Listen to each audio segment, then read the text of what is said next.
So link us up to firefighting, because you did close on 20 years in the fire service. And as you're telling your story, I'm thinking of the similarities with Dave, intensive care paramedic. You're in the fire service, and now you're in these totally different careers. But I want to hang out in the fire for a bit, because we've got a few questions about what life was like there. Like, what was your experience as a firefighter? Quite often, my questions all surround like what I've seen on the small screen as my reference point for what the reality of a firefighter must look like, which is entering burning buildings, saving people, putting fires out, and being a hero.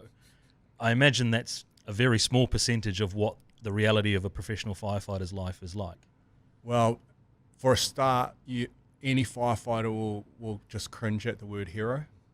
You know, I don't think that's what most firefighters don't want that word associated with them. It's a team effort, obviously. But look, I worked in the film industry for about 7 or 8 years, you know, on a bit of a tear, and then I decided, look, the fire service, I had a friend that was in there. I liked the hours. I wanted to surf more. It was a bit more stable. And I got into the fire service and I loved it. You know, like all jobs that I've done, I love them. And when I first joined, it was an eye-opener. In the first 5 years, you learn so much.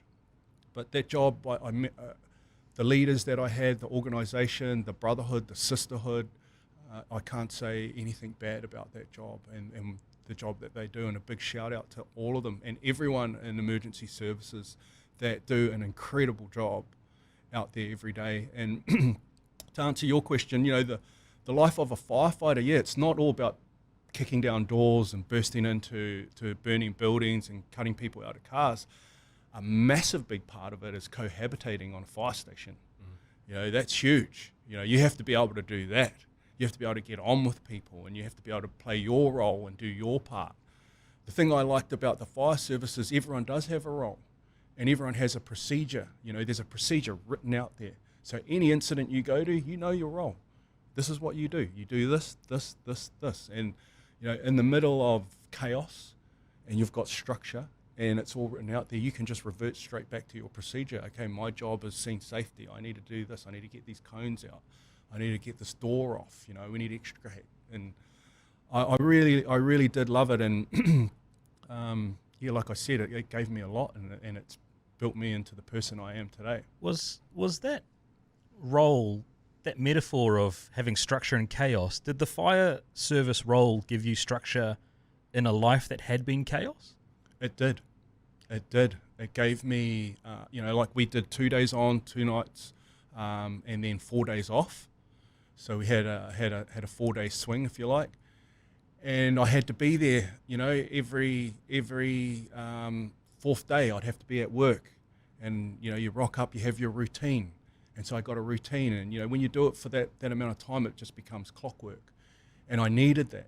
I needed that to stop me, and it kept me quite level, even though I had 4 days off to do other things, and you know, like I said, you know, I've always been a heavy drinker, and reverted to that. What's interesting is that I started picking up some more bad habits and, you know, patterns, dealing with trauma. When I joined, man, you didn't get vulnerable or anything. You were like, we'd go to something traumatic. It's like, if you're not over it by the time you get back to the truck, by the time we get back to station, you know, it's gone. And so that's how I used to deal with it. And we used to deal with it with a lot of black humor between ourselves, because it's heavy, man. It's heavy. It's heavy stuff. And when you dive deep into it and when you really think about what just happened in that incident, when you get back, you could be dwelling on that for a long time and it does nothing. So for me, I'd get it and I'd just go, boom, put it to the back of my head. Get it, put it to the back of my head. Just, you know, try and suppress it, really. Has that changed now? Do they have better capacities for dealing with trauma? They do, and they have a lot of therapists and the like that you can go to. They have a number you can call. I mean, the best therapy for me was sitting around the smoko table. That's when we do our therapy. That's when we talk. That's when everyone knows their role, and you know, you learn from the older guys about how to deal with some of the stuff. And there were times when we'd be on station and we would be vulnerable, but it was pretty tough because, you know, firefighting, you need to be courageous. You need to, people are counting on us to come and save the day. You have to be strong. And also in a station, at the station, you can't be too vulnerable or you'll get eaten up. You know, you will. And that goes for a lot of people out there. They're in survival mode, and to be vulnerable, it can be detrimental to their lifestyle. You know, they could just get eaten up, and that could have a whole lot of different consequences. There's real parallels to Detective Inspector Scott Beard as well, for 40 years in the police service, of being a teenager when he first started, investigated his first murder, through to where he is now, and speaking of the support structures that are now put in place to support those people that are in those emergency services, because it's your first responder. Yes. Generally first on the scene. Yeah, we're right in there, and the role, you know, it's fire and emergency in New Zealand. I always like fire service because that's how I identify it. But the role has got bigger because, you know, with the fire safety, there's not a hell of a lot of fires like there used to be because we got good at that and we've educated everyone. But so the roles had to grow. And so there's a lot of cardiac arrests, and we're doing a lot of that first responder work. And so that changes the whole dynamics of everything. Once we started doing more cardiac arrests, all of a sudden we just went from doing them occasionally to doing them just about every time we're at work. And it got heavy for a lot of people, you know. So they have got a lot of tools and they have got a lot of help there if you need it. A lot better than they used to. Across nearly 20 years, you must have experienced a lot of different leaders. I'm assuming you were in a position as a leader yourself. What did you learn about leader? Like, were there some parts of that you're taking with you now? What did you learn about leadership? 100%. And, you know, good leadership for me is built around trust. You know, you have to know your job extremely well. But for me, the leaders that I connected with the most were the ones that really cared about me and that had my back, and that no matter what, they had me. And when you give me that, I'll do anything for you. I don't, you know, like some leaders try and force people to follow them, you know, and they try and do things that kind of, for me, I just, if you show me trust and you care about me, I'll do anything. You know, I'll follow you because I want to, not because I'm being forced. And so I had an amazing leader called Mike King, just an amazing man, and one of the true mentors in my life. And he was cool, calm, and collected. Firstly, just never saw him frazzled at all. We'd be at like a massive building on fire, people everywhere. And I'd say, oh, look, they need a hand with the aerial. And he'd just look at me real calmly and goes, well, we'll just do one job at a time, eh? You know, and just sort of just calm you right down, and we'd walk. And I learned so much off him, but the key thing that he did for me is he always had my back. You know, whatever happened, he always had the crew first. And so I've taken that into my own life, and I've never been one to use power to try and, you know, because of what happened to me when I was at school. I think bullying is a big problem in New Zealand, and I've never been like that. I don't think you have to. I think a good leader doesn't have to go there, put people down, make them feel insecure, show them that they're superior. You know, a good leader just has that trust, communication, and has got your back. And yeah. You told me a story about the trauma, and we kind of touched on it there, but I mean, you're surrounded by death a lot. There was one instance, I think you said, that you were sort of cutting people out of a car at 4 a.m. and then having breakfast with your family at 7 a.m. Like, how do you reflect back on that time? Well, like I said, you know, I would put all the stuff in the back of my head and just lock it away. And sooner or later, you run out of room. I was going to say, when does it, and how does it manifest? When does it burst out? Well, this particular incident we're talking about, we went to a car accident, and like war stories, I don't really like too many war stories, but there was a lot of people. There was one fatality. They were all stuck in the car. There was 3 others in the car, and it was like a war zone. And so it was a real technical cutout, and it took a while, and we had to get another rescue tender, and it took a while, and it affected me in a big way. And I mean, when we cleaned up and we jumped in the truck, none of us, it was just silent, and no one could talk because it was so full on. It was probably the most full on one I'd ever been to. And there was some heavy metal on, and the driver just turned it up. And it was just something like Back in Black, and everyone just started headbanging on the way back in this fire engine, because we're so hyped up. But the next day, I got another call, and I think we were going to maybe, it was a child trapped in a car, and the anxiety that I had, I was like, I don't think I can do this. I started questioning myself, and I started I just did not want to be there.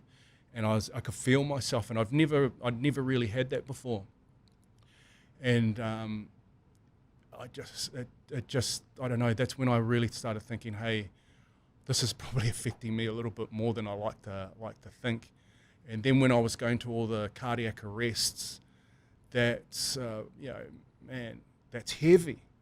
That's heavy. You're in the living room with a family. There's some pretty spiritual stuff going on. And I didn't really cope with it that well, and I started with personal life as well. Wasn't going too well, and I had to go get some help and some counselling. Before you did that, what were your coping mechanisms? I'd try and make fun of it. Yeah, I'd try and just crack jokes. I'd try and forget about it like as quick as I could. I never dwelled on it. You can't. But it was unhealthy what I was doing. It was unhealthy, and I used to drink. Yeah, the drink helped me. The drink was my go-to for anything. Bottling things up and then opening a bottle. And then opening a bottle. That was my coping mechanism to just about everything, and running away. Yeah. When you gave the talk in the Come Under Pressure workshop, you sort of picked it up from this point, and I'm hoping we can do the same now. From the outside looking in, it looked like you were a guy that had it all. You were working for the fire service, you had the family, your son was a professional surfer, and you were sort of following him around the world. Some days on, some days off. It looked like you had it. But inside, it was all starting to fall apart. And this is where the story gets really good, because we're going to talk about how you got out of it and where you're at now. But can you take us to that point where you realised things had to change? Yeah, I guess things started getting really hard about 10 years ago when we had a split up. Mel and I decided, mostly from my own doing. I broke the family up basically, and that was really tough. And I would go to work, and I was going to tell my crew that we've had a marriage breakup. And every day I'd go in there, we'd sit down, we'd get dinner ready, and I was working out how I was going to say it, and I was building up the courage. And we'd get there, and I'd always get to that moment, and I just couldn't do it. And I didn't for months. And I was just holding on to this stuff. And I did, I've got this thing where I just run from my problems, and surfing has always been there for me. And so I ended up just running around the world, basically, surfing, drinking heavily, running from myself. I was looking for all this external stuff to make me happy.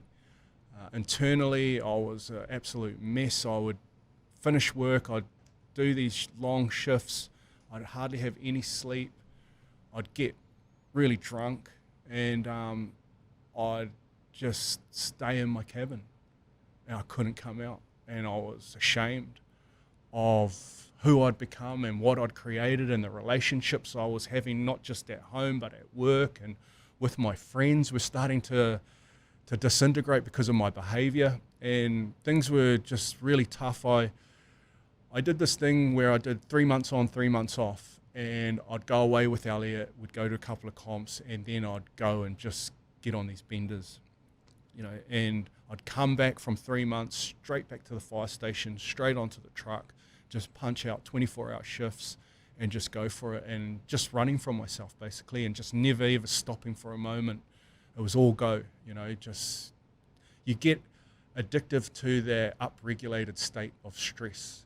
I liked it. I wanted to be there, and it stopped me from going over here and reflecting.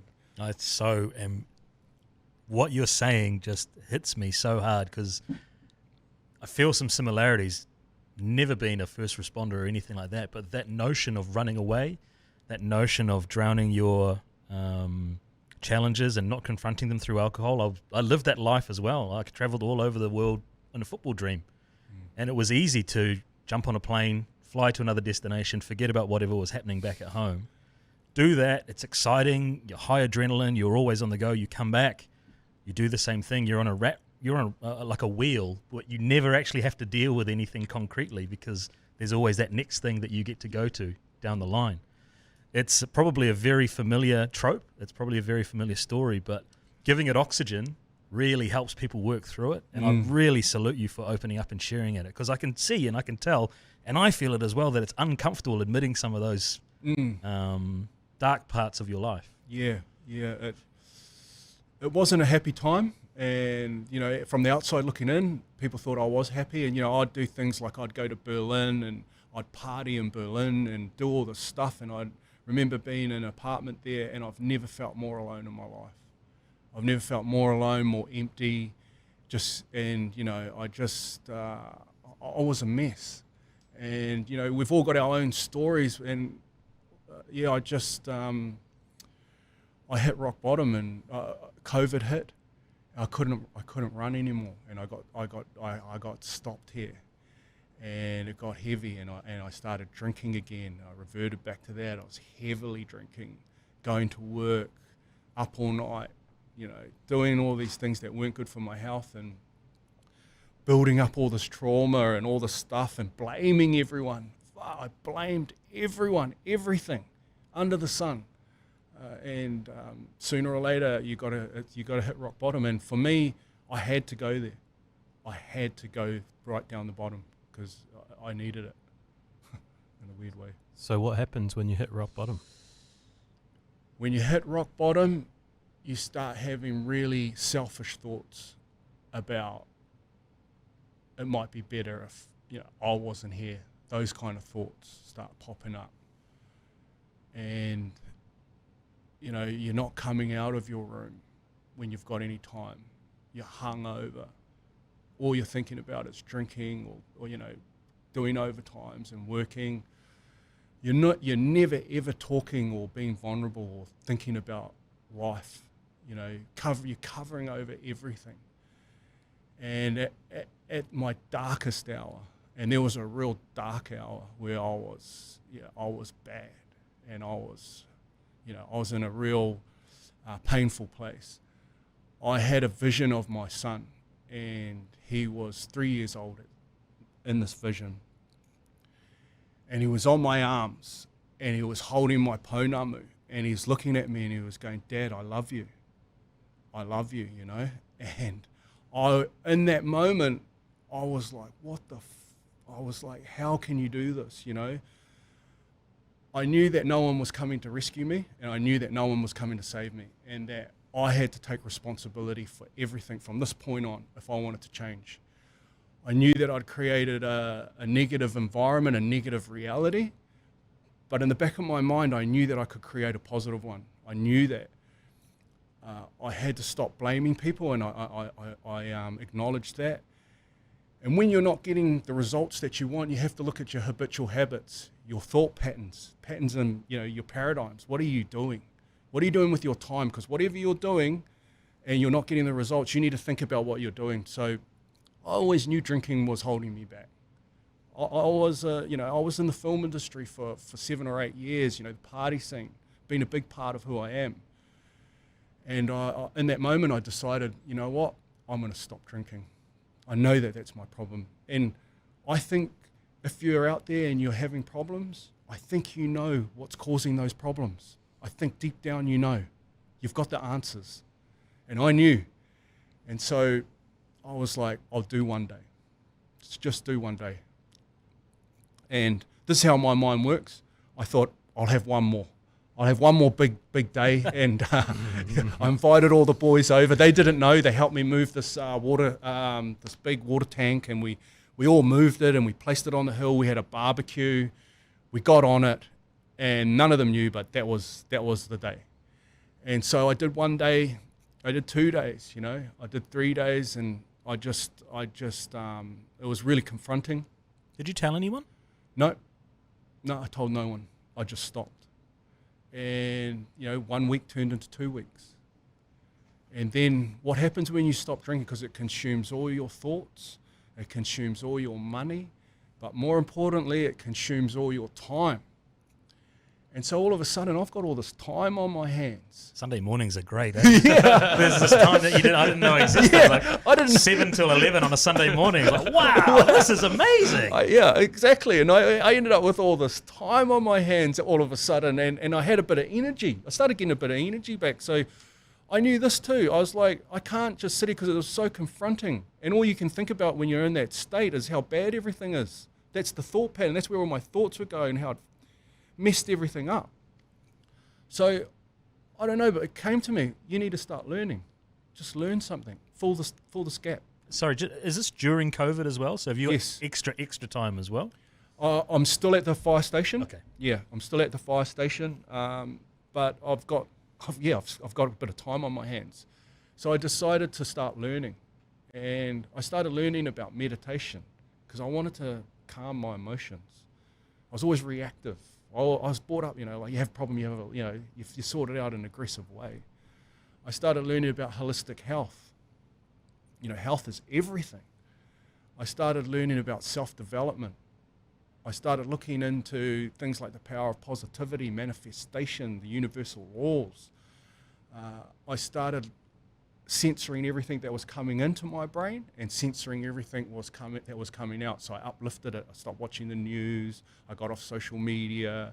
I didn't get involved with criticism or complaining, because it's, positive thinking to me is not just being positive all the time, because that's almost impossible, but like it's minimizing complaining, minimizing criticizing, minimizing being judgmental. And I just went on this path, and within 3 months, like it happened really fast, I was sitting there thinking, something really good's happening here. I can feel it. I'm changing. And not only was I changing, but my external world was starting to uplift, and people were different with me, and they could tell. I started listening to podcasts. I started reading books. I read a book called The Untethered Soul. I downloaded that on the drive up because I've heard you reference it before, so I've downloaded it on my Audible just to listen. And by Michael Singer, and that was a life changer for me. In that book, I learned that when you get angry, what I was doing was I'd go to work, have an argument or disagreement, or something would happen. I'd drive home and I'd get angry and I'd get frustrated. I'd think about that moment or that person. Now that person's at home having dinner with his family. He's moved on. That situation's happened. What was happening was I was making myself angry, and every time I did that, it was affecting my health. And so the only person that was suffering from my anger and my resentment was me. And it seems so simple, but when the penny dropped for me, that's what I've been doing all these years, it was like, wow, I've wasted a lot of time, Up until this point, I mean, all the partying and the drinking, it seems, was for you selfish, perhaps, you might say. Yes. You start going on this learning journey, but you're still with the fire service. Mm-hmm. And then comes a decision to leave. Mm-hmm. That's a big call, right? This is a stable career. It's everything you've ever known. Talk through the approaching the decision to leave the fire service. Yeah, well, after 6 months, I was on a high, and I'd almost gone up into this other stratosphere, and I was floating around, and people were looking at me going, wow, what is wrong with him? And I'd invested in some workshops. I'd learned, I started taking interest in money. I've never done that. I've earned my wage, and I've got my paycheck, and I get from paycheck to paycheck, and I've never really taken any interest in money or business or any of that stuff. And I started to ask some questions and reflect. I started asking questions like, okay, I had a hard time at boarding school. What part did I play in that? Could I have done anything differently there? And I could have. I could have done things differently.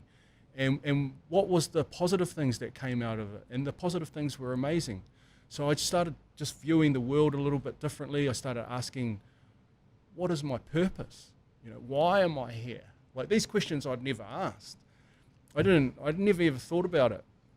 I was the guy who was struggling and looking for a way. And I went out under the full moon at like 2, 3 in the morning on the beach. And I asked the universe, I asked for guidance. Guide me, help me. I don't want to be this person. I don't want to be like this. Show me the way. And all these things just started coming to me and happening for me. And I just started feeling really good about life. I started learning about goal setting through some workshops that I'd been doing. I got mentoring myself. And my mentor said to me, what is it that you truly want to do in this life? What is it that you truly want to do personally and professionally?